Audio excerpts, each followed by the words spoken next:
Vamos iniciar um novo bloco sobre contribuições de melhoria. Nós já analisamos anteriormente a base legal e infraconstitucional também da contribuição e vimos os elementos imprescindíveis à sua caracterização.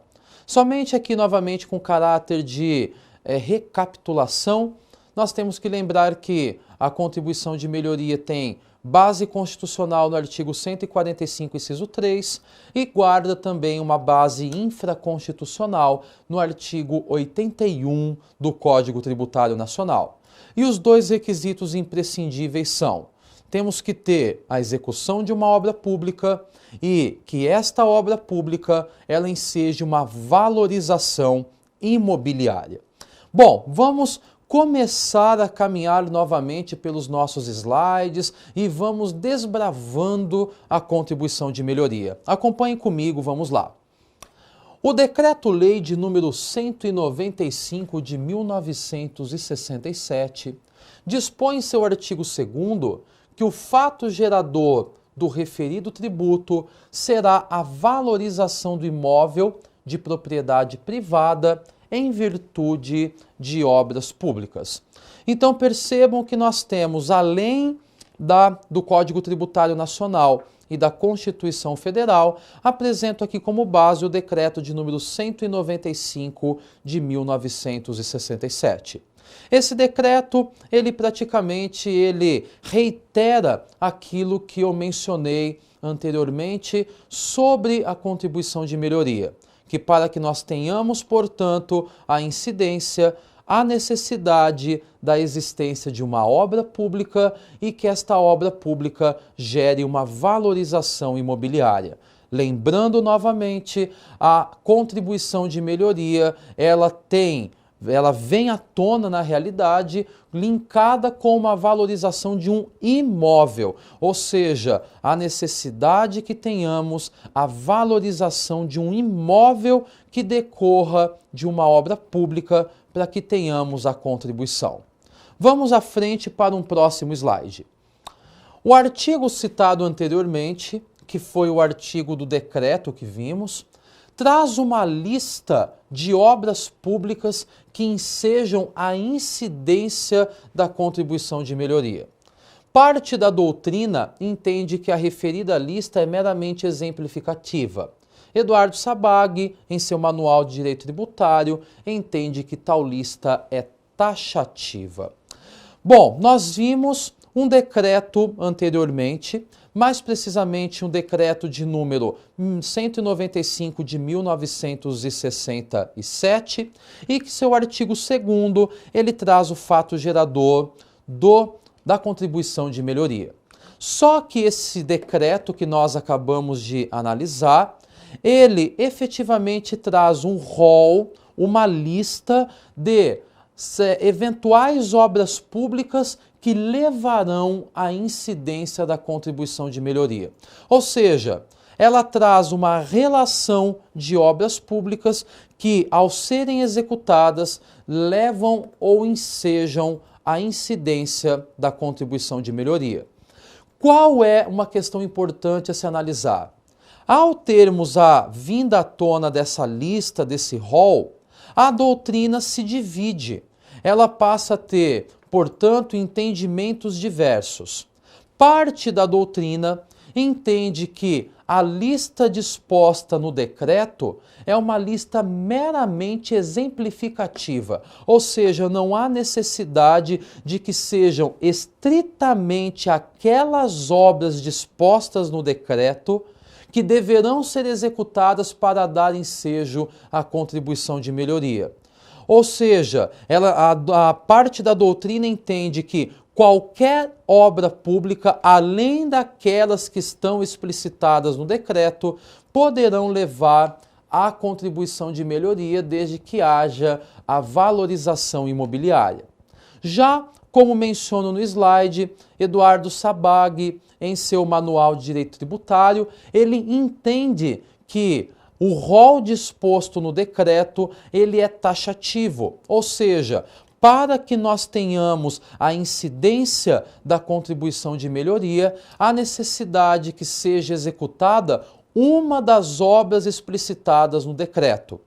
Desta maneira, vem uma questão bastante relevante, levando-se em consideração o entendimento doutrinário.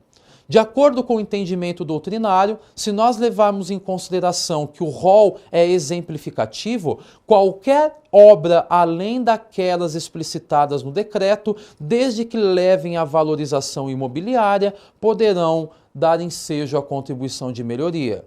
Já se o entendimento for semelhante ou seguir no sentido do entendimento de Eduardo Sabag, nós temos, portanto, o rol taxativo estabelecido pelo decreto e qualquer obra pública que não seja aquelas enumeradas no decreto não levarão, portanto, à incidência da contribuição de melhoria. Ou seja, vale a pena, e aqui eu indico, a leitura deste artigo constante no decreto, para que se tenha ciência efetiva de quais as obras constantes neste rol, levando-se em consideração, portanto, que parte da doutrina o trata como um rol exemplificativo e parte da doutrina, levando-se em consideração aqui o doutrinador Eduardo Sabag, entende que o rol é taxativo. Cada análise doutrinária gerando consequências de suma relevância na aplicabilidade concreta. Vamos à frente para um novo slide sobre contribuição de melhoria. Ante a existência dos dois elementos que configuram o fato gerador, a contribuição se caracteriza como um tributo vinculado. É vinculado, pois a hipótese de incidência se trata de uma atuação estatal indiretamente referida ao contribuinte. Vamos analisar novamente. Ante a existência dos dois elementos que configuram o fato gerador, a contribuição se caracteriza como um tributo vinculado. É vinculado, pois a hipótese de incidência se trata de uma atuação estatal indiretamente referida ao contribuinte. Vejam, nós temos então a vinculação estabelecida a essa espécie tributária. Por quê? Porque percebam que há, em decorrência da vinda da contribuição de melhoria, uma obra pública realizada. Ou seja, em que pese nós tenhamos o segundo requisito imprescindível, que é o requisito da valorização imobiliária, nós temos que ter em mente que algo essencial e imprescindível para que tenhamos, portanto, a contribuição de melhoria é a existência da execução de uma obra pública, o que isso faz gerar, portanto, uma vinculação ou uma característica de tributo vinculado à contribuição de melhoria. Ou seja, contribuição de melhoria é um tributo vinculado à execução de uma obra pública, portanto, devendo tal tributo surgir no caso da execução da obra que leve a uma valorização imobiliária. Próximo slide sobre contribuição de melhoria nos diz que o fato gerador da contribuição é instantâneo, ocorrendo uma única vez. Portanto, o pagamento é único, devendo ser realizado após o término da obra, uma vez identificada a valorização imobiliária. Nós estudaremos ainda as espécies de fato gerador trazidas pela doutrina e nós perceberemos que são diversas as caracterizações de fato gerador. Nós temos o fato gerador instantâneo, nós temos o fato gerador periódico, nós temos o fato gerador continuado. Só que aqui na contribuição de melhoria nós nos deparamos com o fato gerador instantâneo. Ora, quais são as diferenças entre eles, embora ainda iremos analisar? O fato gerador instantâneo é aquele que acontece de uma única vez, ou seja, nós nos deparamos com o nascimento do tributo instantaneamente. De outra maneira, nós temos o fato gerador periódico. É aquele que ocorre periodicamente, e um exemplo que é trazido pela doutrina é o fato gerador do imposto de renda, que ele periodicamente acontece. De outro lado, nós temos o fato gerador continuado. É aquele que ocorre de maneira contínua, que se protela no tempo, que se protrai no tempo. E aqui nós temos os fatos geradores, por exemplo, do IPTU e do IPVA, ou seja, nós temos um fato gerador que se protrai no tempo, é um fato gerador continuado ou contínuo. Desta maneira, 3 fatos geradores nascem para a nossa vida. Claro, isso do ponto de vista somente de classificação, né?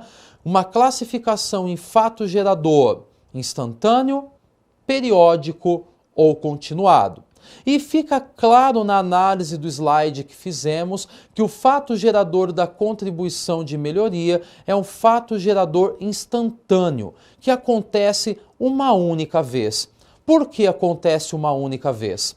Após encerrada a obra, após finalizada a obra, uma vez apresentada e caracterizada a valorização imobiliária do imóvel em decorrência da execução dessa obra, nós teremos o pagamento da contribuição de melhoria. Então vejam, é instantâneo por quê? Porque acontece em uma única vez. O pagamento, portanto, se caracterizando após a finalização da obra, desde que efetivamente apresentada a valorização imobiliária. É de grande importância nós termos em mente que essa valorização imobiliária ela deve ser demonstrada pelo poder público, ou seja, tem que ser caracterizada, portanto, a valorização imobiliária para que nós tenhamos a existência ou a incidência da contribuição de melhoria. Vamos para um próximo slide e nós temos agora informações sobre o lançamento da contribuição de melhoria e questões também sobre o fato gerador. O que diz o nosso slide? O lançamento do tributo somente poderá ocorrer após a conclusão da obra.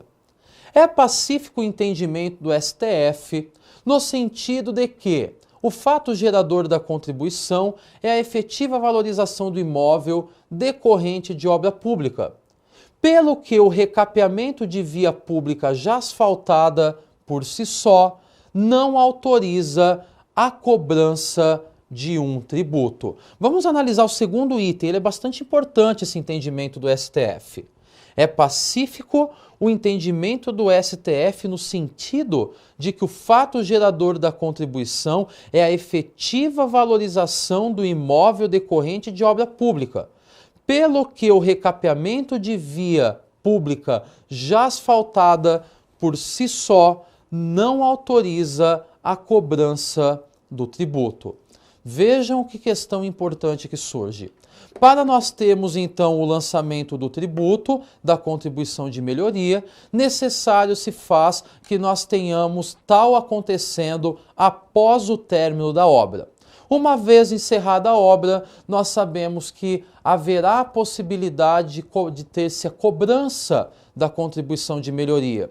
Mas o STF, ele é uníssono, é pacífico o entendimento no que diz respeito ao fato de que o fato gerador da contribuição de melhoria, ela ocorrerá de fato ou ele ocorrerá de fato com a efetiva valorização do imóvel.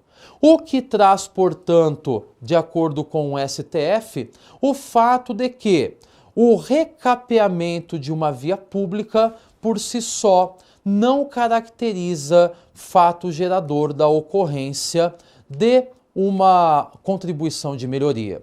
Nós temos que ter em mente que o asfaltamento caracteriza-se como uma obra pública clara, em que levaria-se, portanto, a uma valorização imobiliária e que ensejaria a contribuição de melhoria.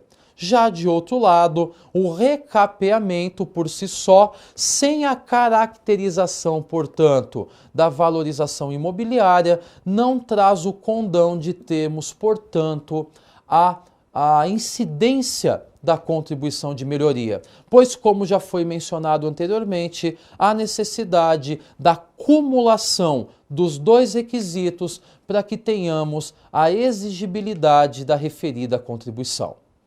Vamos à frente, um novo slide para a nossa conversa. E esse slide é bastante interessante. O que ele diz? Em caso de desvalorização dos imóveis, cabe ao lesionado provar o ocorrido. Nesse caso, não haverá contribuição de melhoria. Competirá ao Estado oferecer ao interessado uma indenização correspondente. Vejam que questão interessante que surge. Como mencionei, nós temos que entender os institutos através da nomenclatura de cada um deles.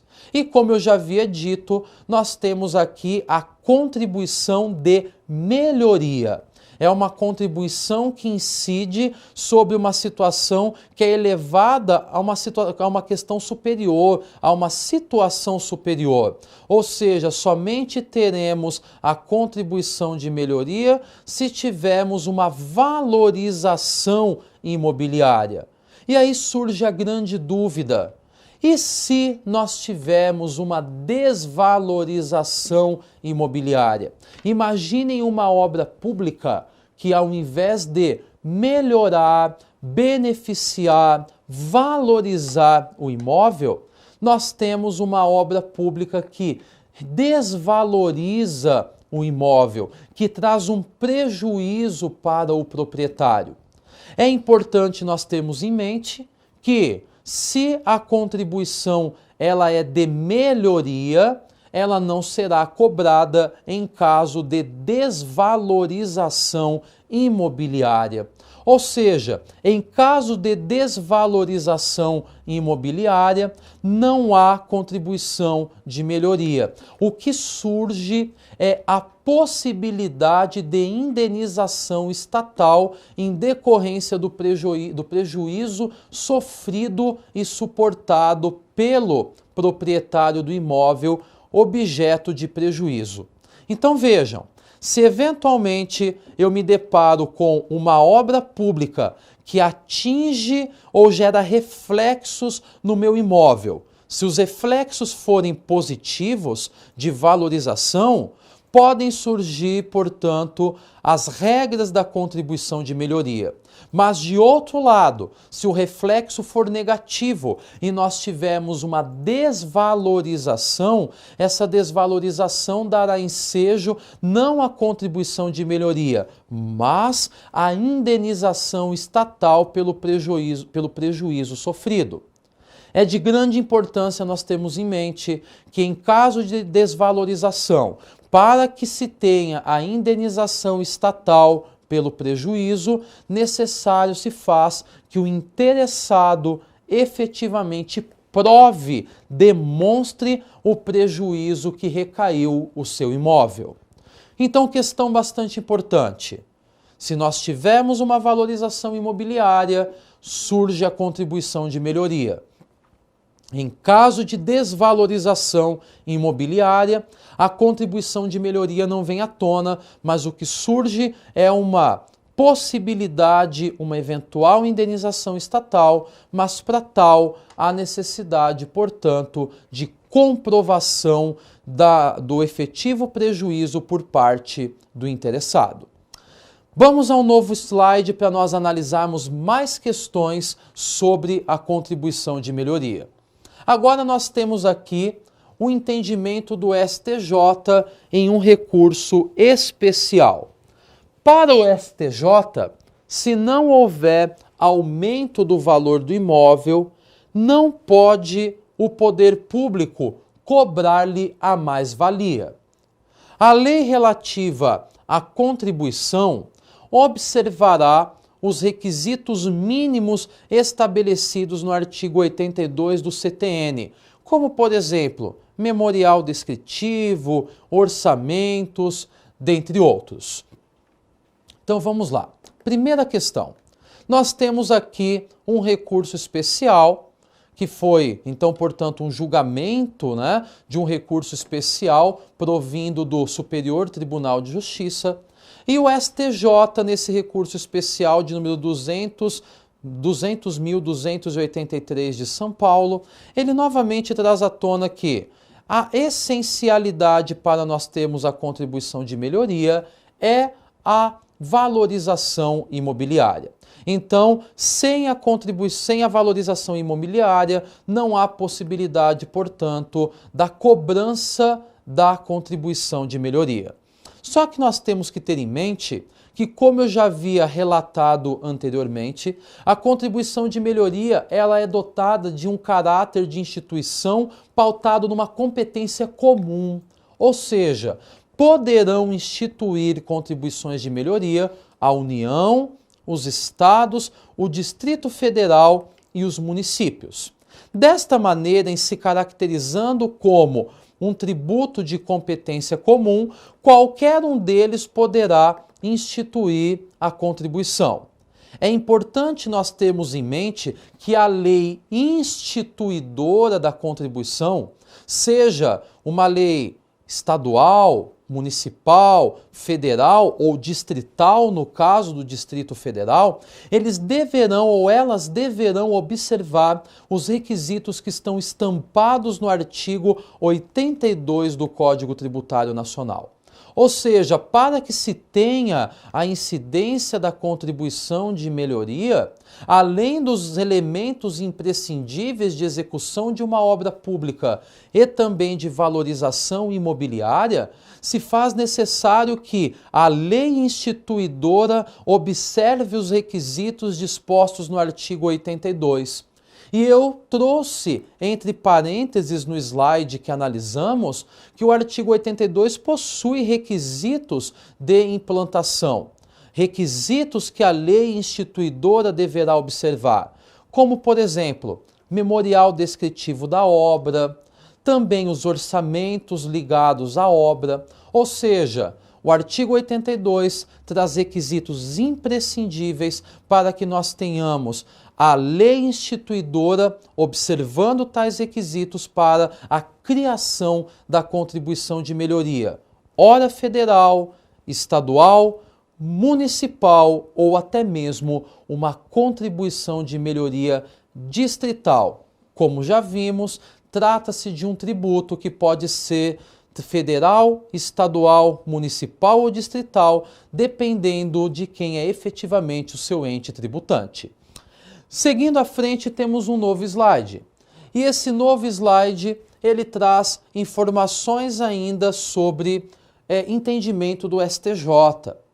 E o slide diz que o STJ entende que cabe ao poder público provar que valorizou de fato o bem imóvel com a obra estatal. Tal entendimento foi reafirmado em recente julgamento do STJ. Nós temos aqui um recurso especial de número 1.326.502, cuja origem é o Rio Grande do Sul. Então vejam, aqui nós temos informação importante que provém de entendimento do Superior Tribunal de Justiça. Primeiro ponto, para nós entendermos o que esse slide nos traz, eu gostaria de segregarmos novamente duas situações que podem ocorrer. Nós sabemos que o ponto de partida para a contribuição é a obra pública. Só que essa obra pública, ela pode gerar uma valorização ou uma desvalorização. Nós já vimos que a desvalorização do imóvel em decorrência da obra pública não gera contribuição de melhoria. Pelo contrário, enseja a possibilidade eventual de que aquele que se julgar prejudicado, que ele eventualmente pleiteie perante o órgão público o ressarcimento ou a indenização pelo prejuízo. Só que cabe, portanto, ao interessado provar o prejuízo causado. Agora, quando nós falamos que a obra pública deu ensejo a uma valorização imobiliária, começa a surgir a contribuição de melhoria. Desta maneira, a contribuição de melhoria, para que nós tenhamos efetivamente a sua caracterização, nós sabemos que deve existir a valorização. E conforme preceitua o nosso slide, de acordo com o entendimento do Superior Tribunal de Justiça, reafirmado em um recurso especial que vimos do Rio Grande do Sul, há necessidade, portanto, que o poder público ele prove que houve a valorização do imóvel, para que se tenha, portanto, a possibilidade de instituição da contribuição objeto do nosso estudo. Ou seja, nós temos, dependendo da consequência gerada pela obra, uma valorização ou uma desvalorização. A valorização devendo ser provada pelo poder público, de acordo com o entendimento do STJ. De outro lado, nós temos a desvalorização para fins indenizatórios, devendo ser provada pelo efetivo interessado que foi prejudicado em decorrência da obra pública. Então vejam questões importantes. Podemos ter tanto em decorrência da obra uma valorização ou desvalorização imobiliária, sendo que cada qual poderá levar a consequências diferenciadas. Vamos a um próximo slide. O nosso próximo slide, ele nos traz quem é o sujeito ativo e quem é o sujeito passivo da contribuição de melhoria. Sujeito ativo da contribuição de melhoria pode ser a União, os estados, os municípios e o Distrito Federal. Já o sujeito passivo será o proprietário do imóvel situado na área direta ou indiretamente beneficiada pela obra. Bom, nós sabemos que toda obrigação tributária possui um sujeito ativo e um sujeito passivo. O sujeito ativo é aquele que geralmente cobra o tributo, é aquele que é o ente tributante que tem efetivamente o poder de instituir determinado tributo. Ou seja, aquele que tem a competência para a instituição, que efetua a cobrança do tributo, é considerado como seu sujeito ativo. E de acordo com a análise que estamos tendo com relação à contribuição de melhoria, o sujeito ativo da contribuição é a União, os estados, o Distrito Federal ou os municípios. Como já vimos, a competência para a instituição da contribuição de melhoria é comum aos entes tributantes. Desta maneira, em razão da peculiaridade de ser uma competência comum para a instituição, surge também o fato que o sujeito ativo da contribuição de melhoria poderá ser qualquer um deles, qualquer um dos entes tributantes. Já o sujeito passivo, de outro lado, é aquele que tem a obrigatoriedade de pagar o tributo, o que caracteriza-se como uma obrigação tributária principal, ou tem uma obrigatoriedade de fazer algo ou não fazer, que é caracterizado como uma obrigação acessória. Mas ora, quem é o sujeito passivo? Sujeito passivo é o proprietário do imóvel que foi beneficiado em decorrência da obra pública. Ou seja, temos nascendo uma obrigação tributária que é caracterizada por uma contribuição de melhoria, e esta contribuição de melhoria detendo um sujeito passivo, podendo ser cada um dos entes tributantes, e do outro lado, um sujeito passivo em que nós temos, portanto, o proprietário do imóvel, que é titular, portanto, de um imóvel que sofreu uma valorização imobiliária decorrente de uma obra pública. Desta maneira, meus caros, encerramos aqui a análise de mais um bloco sobre contribuições de melhoria. Aguardo vocês em um próximo bloco para analisarmos mais questões importantes sobre o direito tributário brasileiro.